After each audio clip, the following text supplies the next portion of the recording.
Good afternoon, everyone. Thank you for coming today. I apologize for the delay.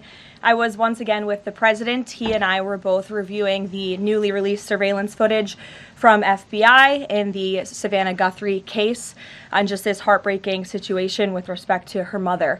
The president encourages any American across the country with any knowledge of this suspect to please call the FBI, who continue to assist state and local authorities who are leading this investigation on the ground. And once again, I will reiterate that the prayers of this entire White House are with Savannah and her family at this time, and we hope this person is found soon and that her mother is brought home safely.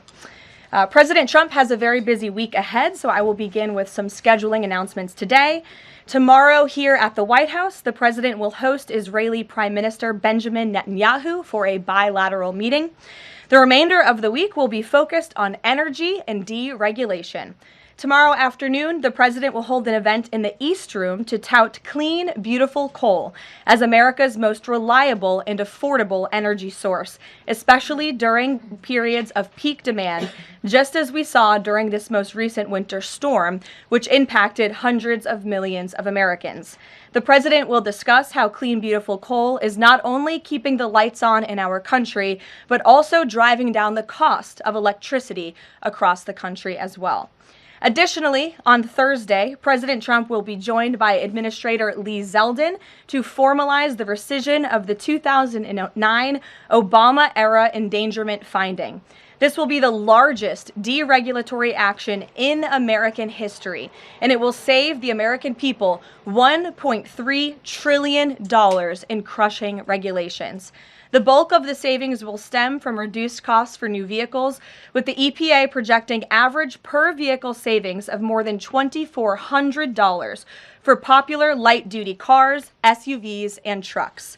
This is just one more way this administration is working to make life more affordable for everyday Americans. Overall, these groundbreaking actions from President Trump will drive larger economic growth, create thousands of good-paying jobs, expand manufacturing, increase consumer choice, and improve affordability for millions of families and businesses. Finally, on Friday, President Trump and First Lady Melania Trump will travel to Fort Bragg in the great state of North Carolina to meet with military families and the heroic members of our special forces who carried out the successful Operation Absolute Resolve in Venezuela and helped bring narco-terrorist Nicolas Maduro to justice. I know the President and First Lady are both greatly looking forward to this visit. Also, the First Lady will celebrate Valentine's Day at the Children's Inn at the National Institute of Health tomorrow, with children, families, and NIH staff involved in clinical trials. In other news this week, thanks to President Trump signing the largest middle-class tax cut in history, this is shaping up to be the biggest tax refund season ever, and we are in it now. President Trump and Republicans fundamentally believe that Americans deserve to keep more of their hard-earned money, not less, which is why he fought so hard to deliver this long overdue relief. From no tax on tips, overtime, or Social Security to auto loan interest deductions on new American-made vehicles, plus increases to the standard deduction and child tax credit, more money is flowing back into the pockets of hardworking Americans. We're already hearing from everyday Americans across the country who are reporting substantial tax savings thanks to the Working Families Tax Cut, which every single Democrat in Congress voted against. AMAC, which represents millions of Americans, has heard directly from more than their 1,000 members already about how the Trump tax cuts are easing cost of living concerns. I wanted to share a few of those powerful responses with you today. This one comes from Dean and Wendy in Wisconsin, who said, quote, "Instead of paying out $3,700 last year, we got back $2,500 in refunds this year. This is huge for our family." Steve from California said, quote, "The new senior citizen deduction is a tremendous relief and has given us peace of mind and the freedom to truly enjoy the retirement years we worked so hard for."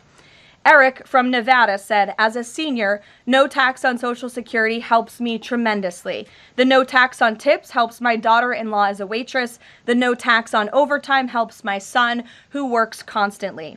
Our family savings from the One Big Beautiful Bill could total even more than $5,000. We love the Trump tax cuts."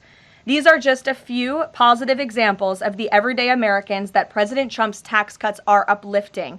We'd love to hear more from the American people across the country who are benefiting from the working families' tax cuts. The White House is also pleased to share that parents across the country can now officially apply to open a Trump account for their child. In order to apply, parents can visit trumpaccounts.gov and fill out the IRS Form 4547. These Trump accounts are special investment accounts aimed at providing American children with a jump start on building wealth for life. They have all the tax advantages as a traditional IRA account, but are specifically tailored to build wealth the moment a child is born. Thanks to President Trump, every child born between January 1st, 2025 and December 31st, 2028 is eligible to receive $1,000 from the U.S. Treasury to fund their account. Parents, guardians, and even nonprofits can then contribute up to $5,000 per year. Employers can also contribute up to $2,500 per year per employee. President Trump believes there is no better investment than investing in our nation's children. If you are a parent who maximizes contributions to your child's Trump account, its projected value could reach nearly $1.1 million by the time your child turns 28 years old, based on average historical stock market returns. Safe to say, the Trump accounts will give a substantial head start to position the next generation for a brighter future. And with the stock market exploding under President Trump's pro-growth policies, there has never been a better time to sign up for an investment account like this. The Dow Jones just shattered 50,000 for the first time ever on Friday, and the S&P 500 and the NASDAQ continue smashing record after record. So with President Trump in charge, Americans' 401ks and retirement savings are booming once again, and these new Trump accounts for America's kids will boom too. So with that, once again, every parent should go to trumpaccounts.gov today, and I'm going to put it on my own personal to-do list to sign up for one as well. With that, I will take your questions. Karoline Downey from the National Review is here. Thank you for being here, and why don't you kick us off? Thank you for having me. On the criticism that immigration enforcement has become arbitrary or not particularly prioritizing, Democrats have been circulating the statistic that only 14% of illegal aliens arrested under this administration are violent criminals, but we know that in deep blue cities with progressive district attorneys, it's common to plead down serious violent crimes into less serious offenses, which could be distorting those numbers. So given that backdrop, does the administration still stand by the messaging that you're targeting the worst of the worst, and does this prevailing narrative tell the whole story? Well, thank you for bringing this up, Karoline. I've seen this CBS report floating around. There's a lot of liberal talking heads and pundits and Democrat elected politicians who think that this single story and these statistics and the way they are painted is somehow a shot at this administration. It is not, and let me correct the record. Number one, the Trump administration has been clear from day one that any illegal alien present in this country is subject to deportation. However, the priority, of course, is going after the convicted criminals, the worst of the worst, the murderers, the pedophiles, the rapists in this country. Interestingly, in the CBS story, what the Democrat talking heads on television are not saying is this line. Nearly 60% of ICE arrestees over the past year had criminal charges or convictions. And among that population, the majority of the criminal charges or convictions are for nonviolent crimes. Oh, well, what are nonviolent crimes, you ask? This has coincided with what DHS has been saying all along, that approximately 70% of illegal aliens arrested under President Trump have pending criminal charges and or prior convictions. And these so-called nonviolent crimes, drug trafficking, distribution of child porn, burglary, fraud, DUI, embezzlement, solicitation of a minor, and human smuggling, just to name a few. So just because a crime is not violent in nature doesn't mean that crime is victimless. And I can guarantee every single person who is out there on television right now pointing to these statistics that were taken out of context by CBS News would not want an illegal alien convicted of the distribution of child porn or fraud or DUI living in your community. So the Trump administration will continue our focus on deporting all illegal aliens present in our country with a focus on the worst of the worst criminals. Thank you for being here. Gabe. Karoline, thank you. And thank you for the update on our colleague Savannah Guthrie's mother. Is there anything more you can share? You said the president was reviewing that surveillance footage. What was his initial reaction when seeing those disturbing images? And does he believe that that suspect acted alone? I haven't talked to him specifically about the second point on whether the suspect acted alone or not, so I don't want to weigh in on the president's thinking on that. His initial reaction, of course, as all Americans, is just pure disgust. And again, it's heartbreaking to see now this footage really bring to life a story we've all been reading about. And again, we're just praying for the safety of Nancy Guthrie and that she will return home soon. And the president directed me to please encourage all Americans with any information to call the FBI, and we hope that this case will come to a positive resolution as soon as possible. We, of course, have a lot to talk about in a completely separate topic. I was hoping you can clarify something that's come up over the last several days, again, regarding a separate topic in the Epstein files. According to newly released files, the president had a conversation with the Palm Beach police chief in the early 2000s, according to the police chief in 2019. The president has gone on record before, and he's told reporters that he said that that he had no idea about Jeffrey Epstein's crimes. During this conversation with the police chief, however, he did say, according to this recounting of it, that thank goodness you're stopping him. He also called Ghislaine Maxwell evil. So my two questions are, did that conversation with the Palm Beach police chief happen? And can you explain the discrepancy? What I will say is that the president has always remained consistent, and that he kicked Jeffrey Epstein out of his club at Mar-a-Lago because, frankly, Jeffrey Epstein was a creep. And unlike many other people who are named in these files, President Trump cut off his relationship with Jeffrey Epstein and was honest and transparent about that for years and years. And so I think what the president has said all along has always remained true. And the release of more than 3 million documents related to Jeffrey Epstein and his heinous, disgusting crimes just shows the level of transparency that this president and administration has committed to in bringing these files to light. But did he call the chief in 2006? Caroline, did he call the chief? Look, it was a phone call that may or may not have happened in 2006. I don't know the answer to that question. What I'm telling you is that what President Trump has always said is that he kicked Jeffrey Epstein out of his Mar-a-Lago club because Jeffrey Epstein was a creep, and that remains true. And this call, if it did happen, corroborates exactly what President Trump has said from the beginning. And I'm sure many of you, when you read that alleged FBI report, probably thought to yourself, wow, this really cracks our narrative that we've been trying to push about this president for many years. So we're moving on from that. Reagan. Thanks, Caroline. I want to ask you about the SAVE Act. NBC reported that there's some hesitation among House Republicans on adding absentee ballot restrictions into the SAVE Act. Can you explain what the hesitation is among House Republicans and also just provide a status of negotiations with Congress on the legislation? Sure. I can't speak for House Republicans, Reagan. I can obviously speak for the president, who is quite possibly the strongest supporter of the Save America Act, which, as you know, would require proof of citizenship to register to vote. It would require proof of identification, a photo identification before casting a ballot.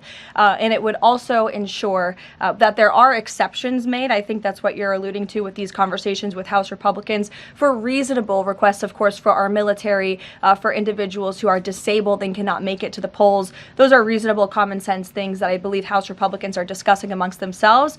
But as for the president, he's been very clear. He wants House Republicans and Democrats, too, if they were politically wise, to pass this legislation, for the Senate to pass it, to send it to the president's desk so it can be signed into law. Follow-up, I'm wondering when the last time the president spoke to Leader Thune was, and if he discussed using the standing filibuster to pass legislation. The president has given his position on the standing filibuster. As for his most recent conversation with Leader Thune, frankly, I'm not sure. I do know they speak very frequently. The president's in constant communication with both Leader Thune and the House Speaker, Mike Johnson.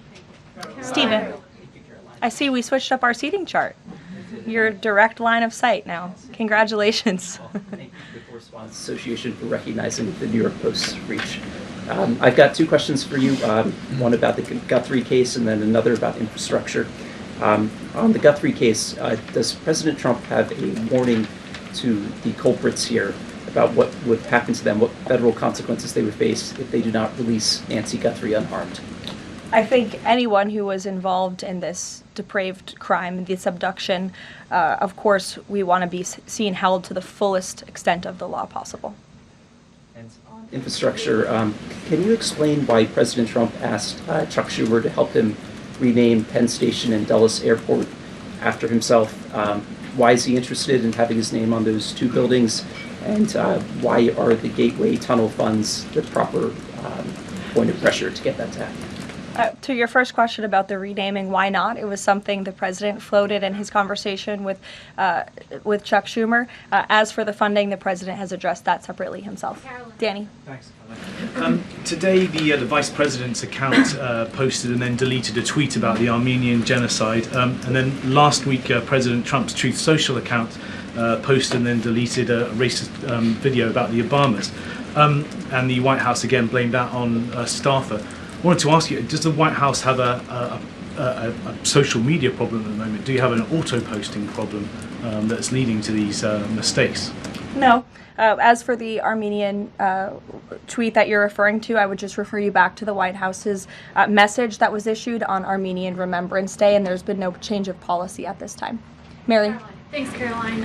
When the president goes to Beijing in the spring, does he have plans to try and advocate on behalf of Jimmy Lai, who was just sentenced to 20 years yesterday? This is something I've heard the president advocate for, both publicly and privately. I had the honor of being in that meeting with President Trump and President Xi in South Korea that took place, and this was brought up by the president himself. It is important to him, and he looks forward to visiting China in April. Go ahead. Thanks, Caroline. So some Republican lawmakers from Nebraska have said they're worried that the Argentinian beef executive order will sideline some American ranchers. How will the Trump administration make sure prices go down for consumers without harming those ranchers? Of course. Well, both things can happen at the same time. That's the president's belief. He wants to see prices come down. In fact, I just overheard him on the phone with Secretary Rollins. They were talking about something different, but he's always saying we got to make sure that prices continue to come down. As you know, Secretary Rollins successfully did that with respect to egg prices. Beef prices are coming down slightly, and the president wants to see that continue. He believes that a minor import to the country with cattle might be a short-term solution with respect to bringing down prices, but of course protecting our American cattle and rancher industry is a priority for the president, and he's in touch with those stakeholders. We've had them here at the White House a few times in recent months to discuss this issue directly. John. Thanks a lot, Caroline. Yesterday, the president on social media threatened to block the new Gordie Howe Bridge, which would connect Detroit to Canada. This is a bridge that was fully paid for by Canada. It used American labor to construct it. It used American steel to construct that bridge. The president in 2017 was actually in favor of this bridge, part of a joint statement that he put out when he met with the Canadian Prime Minister. Why has the president changed his mind as it relates to this bridge? I think the president was very clear and direct in his truth, John, but just to reiterate, the fact that Canada will control what crosses the Gordie Howe Bridge and owns the land on both sides is unacceptable to the president. It's also unacceptable that more of this bridge isn't being built with more American-made materials, even more so than what President Barack Obama committed to with the Canadians at the time, at the start of the project.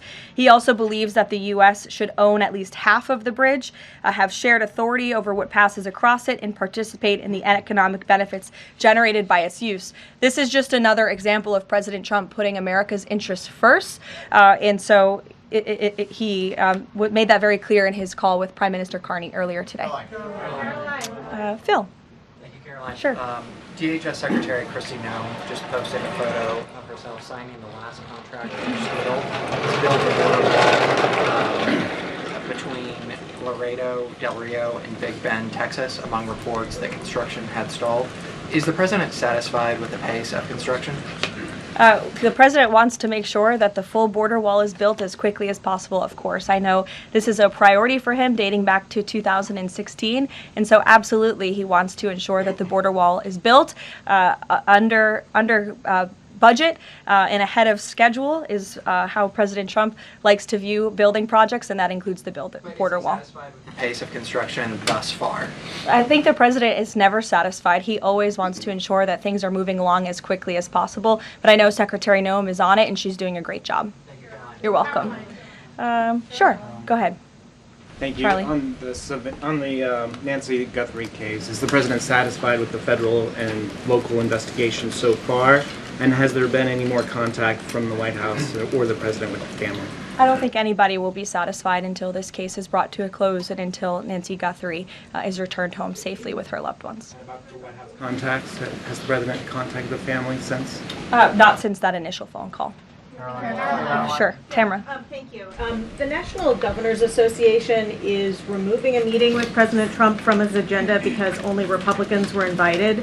Is the White House reconsidering inviting Democrats, or do you think Republicans are still going to show up? Like, where does that stand now? No, look, I just spoke with the president about this. It is a dinner at the White House. It's the people's house. It's also the president's home, and so he can invite whomever he wants to dinners and events here at the White House. I believe Governor Moore was invited last year, and he did not show up to the dinner last year. Nobody reported on it. But again, the president has the discretion to invite whomever he wants to the White House, and he welcomes all those who received an invitation to come. And if they don't want to, that's their loss. And on Ghislaine Maxwell, is the president going to rule out a pardon for her in her deposition yesterday? Her legal team seemed to be making a case again for a pardon from the president. Again, this is not something I've discussed with the president recently because, frankly, it's not a priority. He's focused on many of the issues that the American people are dealing with and providing solutions to those issues. So I haven't spoken with him recently. Last time we did speak about it, he said it's not something he's considering or thinking about. Caroline. Go ahead, Bloomberg. Thanks, Caroline. Secretary Litnick today was testifying on the Hill, and he said that he had visited Epstein's Island in 2012 with his wife and children. And that's after he said that he had cut ties with Epstein, and Justice Department documents show that he was in contact with Epstein through 2018 over messages. So does the White House stand behind Secretary Litnick right now, or given what he has said today, has there been any shift in how the White House is viewing Secretary Litnick's performance? No, Secretary Litnick remains a very important member of President Trump's team, and the president fully supports the secretary. I will just point out that there are a lot of wins in the news this week that people in this room have not asked about because you continue to ask questions about the same subject, so let me point them out for you. Again, on Friday, the Dow shattered 50,000 for the first time ever. This week, the American Society of Plastic Surgeons came out in opposition to gender mutilation surgeries for children. They are the first major medical group to do so. A federal appeals court today, nobody asked about that, just upheld the Trump administration's policy of detaining illegal aliens, validating the strong measures that have driven illegal crossings to historic lows, and sent a crystal clear message that under President Trump, if you enter the country illegally, you will be detained and removed. The murder rate, again, not a single question about this, has plunged to a 125-year low as crime falls across the board thanks to President Trump's crime crackdown. We also saw this week national median rents have fallen to a 4-year low following 6 consecutive monthly declines, and mortgage affordability has surged to a 4-year high. Home ownership is the core foundation principle of the American dream, and I will repeat that mortgage affordability this week surged to a 4-year high, but not a single of mention of that in this briefing room today. And again, this came out last Friday, but for an unprecedented 9th straight month, there were 0 illegal border crossings at the southern border. So we're going to get back to business. The president is very busy today, and you will see him all tomorrow at the event in the East Room touting his administration's energy policy. Thank you.